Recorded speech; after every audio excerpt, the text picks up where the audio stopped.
సూర్యకాంతిని అరచేతిలో అడ్డుకోవడం ఏ ఒక్కరి తరం కాదని, రానున్న ఎన్నికల్లో వైసీపీ విజయాన్ని ఆపడం ఏ ఒక్కరి వశం కాదని ఏపీ శాసనసభాపతి మరియు వైసీపీ ఆముదాల వలస నియోజకవర్గ అభ్యర్థి తమ్మినేని సీతారాం అన్నారు. శనివారం తమ పార్టీ అధినేతపై రాయితో దాడి చేయించడం ప్రతిపక్ష కూటమి తమ ఓటమిని అంగీకరించినట్లేనని ఆయన పేర్కొన్నారు. ఆదివారం ఉదయం ఈ సందర్భంగా సభాపతి తమ్మినేని సీతారాం నేతృత్వంలో వైసీపీ శ్రేణులు నిరసన కార్యక్రమాన్ని చేపట్టింది. ఈ సందర్భంగా తమ్మినేని మాట్లాడారు. పేదల మనసులో ముఖ్యమంత్రి వైఎస్ జగన్మోహన్ రెడ్డిపై గూడు కట్టుకున్న అభిమానాన్ని విచ్ఛిన్నం చేయడం ఏ ఒక్కరి తరం కాదన్నారు. రాష్ట్రంలో జగన్మోహన్ రెడ్డిని ఎదుర్కోలేక చేతులెత్తేసిన ప్రతిపక్షాలు చివరికి పైశాచిక ఆనందం పొందేలా ఒక ప్రజానాయకుడిపై దాడిని ఉసిగొల్పడం హేయమైన చర్యగా సభాపతి అభివర్ణించారు.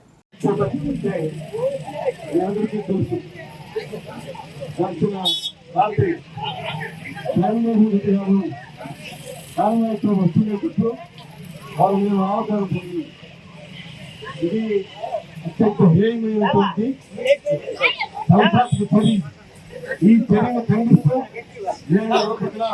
ఈ కథ ప్రశాంతంగా ఆయన ప్రజాస్వామ్యంలో ఓట్లు అనుకునే హక్కుని కాలరాసే ప్రయత్నం చేశారు.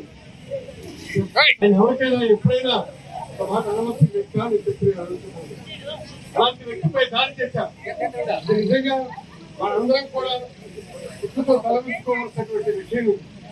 దీన్ని మనందరం కూడా గౌరవిస్తున్నాం. దీన్ని మనందరం కూడా వ్యతిరేకిస్తూ ఈ కథను మనం నిర్వర్తిస్తున్నాం. అడుగుతుంది నేను చేస్తున్నాను. దీన్ని ఎంతమంది కాబట్టి దీన్ని నేను దీనికి ఖచ్చితంగా ఎన్నికల్లో సమాధానం చెప్తాను జనం. దానికోసం మనం గాబపడిపోసేటువంటి అవసరం లేదు. కానీ ఈ విధమైనటువంటి తప్పుడు రాక్షస చర్యలు నేను మనస్ఫూర్తిగా ఖండిస్తున్నాను. ప్రజలంతా దీన్ని ఖండించాలి. సమాజంలో సభ్య సమాజంలో బతుకుతున్నటువంటి మనం మనుషులే కదా, మనం మానవులు కాదు కదా.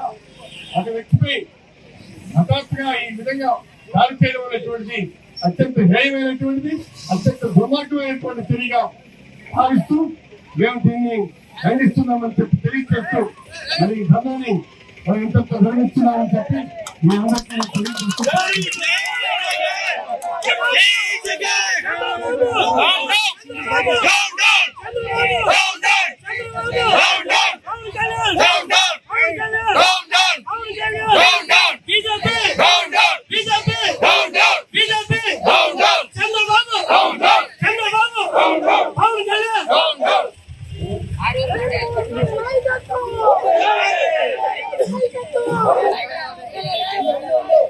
ఈరోజు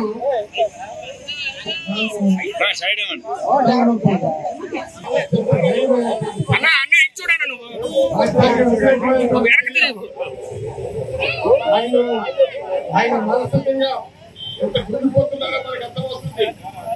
ఈ విధమైనటువంటి చర్యలు మనందరం ఖండిస్తూ హాస్పిటల్లో ఉన్నటువంటి ఆయన తొందరగా కోలుకోవాలని చెప్పి మనం భగవంతుడు కోరుకుంటూ ఈ ధన్యవాదాలు నిర్వహిస్తున్నాం.